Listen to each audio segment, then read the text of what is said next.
So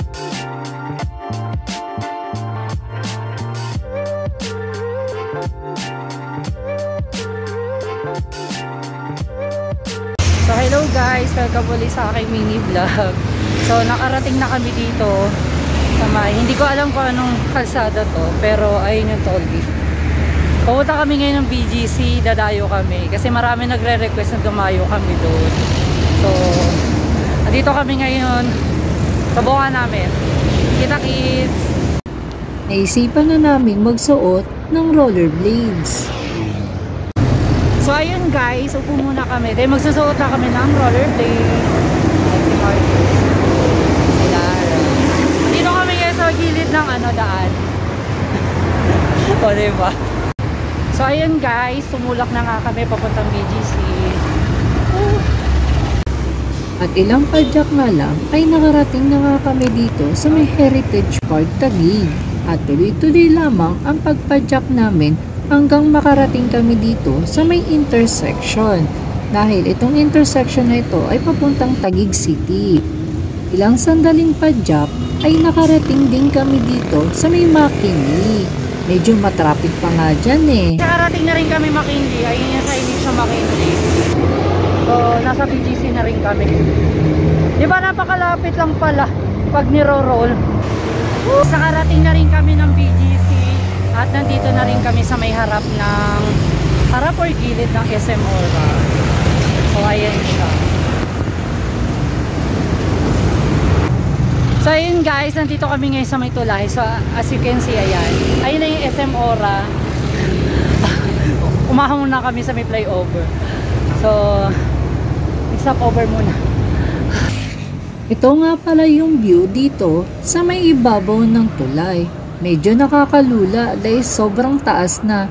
Siguro mga 5 palapag yan ng mga bahay dito. Grabe ang taas ng tulay na to. Grabe. Grabe naman ang overpass dito. Hindi ko matake yung pag-uphill.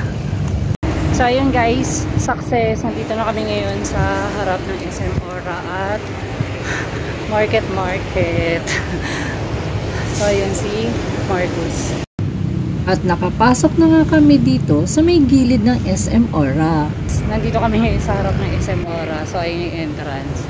Woo! Saya. So saan kami bababa? Hindi ko alam. So naghanap kami ng baba. At pababa na nga dyan si Marcus dahil mag-iikot-ikot na kami dito sa BGC. At ito yung intersection na tatawiran namin papunta sa kabilang kalsada. At tuloy-tuloy lamang ang pagpadyak namin. Dahil ini-enjoy lamang namin ang pag-iikot dito hanggang makarating nga kami dito sa may market. Dito na kami ngayon sa may market. So ayun si Marcus sa dulo.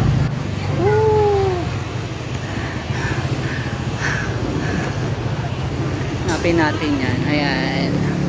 Tsaleng. Diba, mag-ikot-ikot na. So ito na nga guys, nag-iikot-ikot na kami dito sa loob ng BGC. Na-explore na namin yung lugar.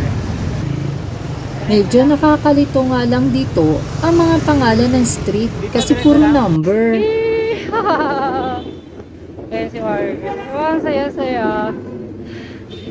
BGC. Ito na request nyo, sa BGC na kami.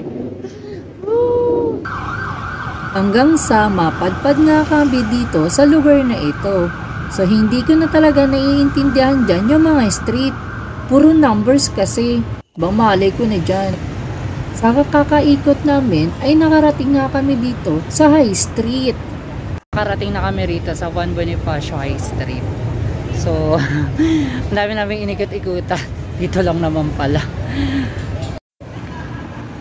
At nag-explore nga kami dito sa loob ng mall na ito hanggang sa magutom nga kami. Kami ng makakainan.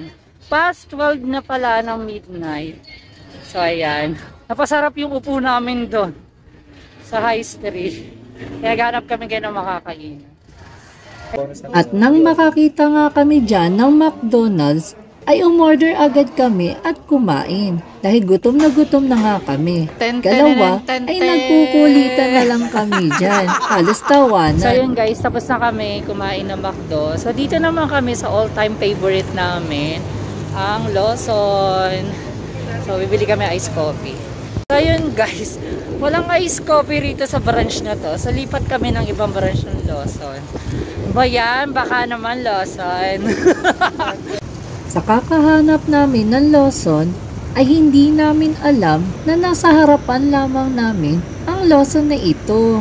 Diyos ko naman. So ayan guys, kanina pa kami nagtatalo kung saan ang Lawson. Ito lang pala, nasa harapan lang namin. At nang makapasok kami at makabili, ay ito lamang ang tangi namin binibili, yung iced coffee. At ayun na nga guys, tapos na kami magkape. Ayun si Marcus, nababa na ng hagdan. So tapos na kami mag-ice coffee rito. So mag-iikot-ikot na kami uli sa BGC. Tayo. Sponsored. Charot. Nasa Ascot na kami. So ayan yung Ascot. Yan yung Ascot dito sa BGC. Dinadaanan namin. Habang nag-i-skates kami dyan, ay may nadaanan nga kami mga skaters. At ilang sandali nga lang, ay hinabol kami ni Jet Li dahil in-invite nga kami na sumama sa kanilang mini trail sa may Ayala Avenue. At sumama nga kami sa kanilang mini trail sa may Ayala. Total naman, wala rin naman kaming mapupuntahan kaya sumama kami sa kanila. May kisunod lang kami.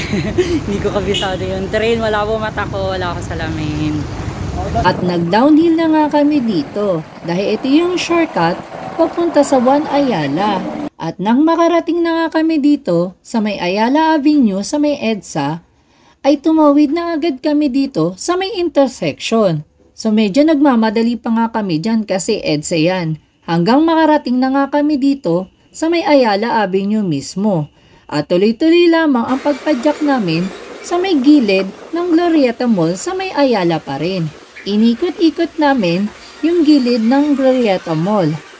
Tuloy-tuloy lamang ang pagpadyak namin. Smooth kasi, puro tiles. So ayan guys, nandito kami ngayon sa may Glorieta.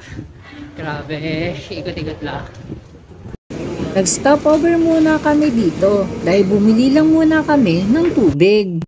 Pagkatapos namin makapagpahinga at makainom man lang ng tubig, ay tuloy-tuloy na nga ang aming pagpadyak. Hanggang makarating na nga kami dito sa may Greenbelt Mall, sa may Ayala. Tumigil muna kami ilang saglit kasi nag-iisip pa sila kung saan kami magtitrail pa. At tuloy-tuloy pa rin ang pagpadyak namin dahil hindi rin namin alam kung saan nga kami papunta. At tuloy-tuloy kami dyan papunta sa may Ayala Triangle Intersection. At eto na nga, papatawid na kami dyan. Dahil papunta kami ngayon sa may RCBC Plaza Building. Dahil yun na pala ang pinakahuli naming trail na kasama ang Urban Skaters. At ito na yung end ng mini trail namin. So hanggang dito na lamang yung trail namin. So papauwi na kami guys. So dadaan kami dito sa may Buendia. At tinatahak na nga namin tong Buendia Avenue dahil papalabas na kami dyan ng Makati. At tatahakin na nga namin papunta sa may Pasay Top dahil papauwi na nga kami. Guys, binabaybay na namin papunta sa Pasay Top. So ayan guys, pasok kami Jollibee. Nakapaa kami. Nakapaa. Umulan.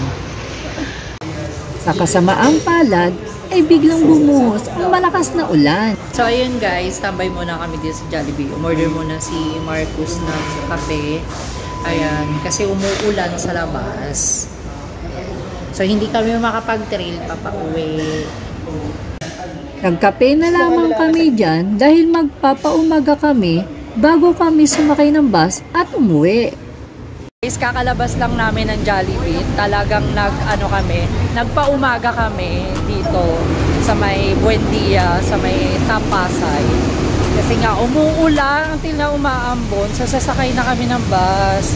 Kaysa mabasa yung bearing namin, ang mahal po ng bearing. Sasakay na po kami ng bus. Kaya lakad kami hanggang terminal.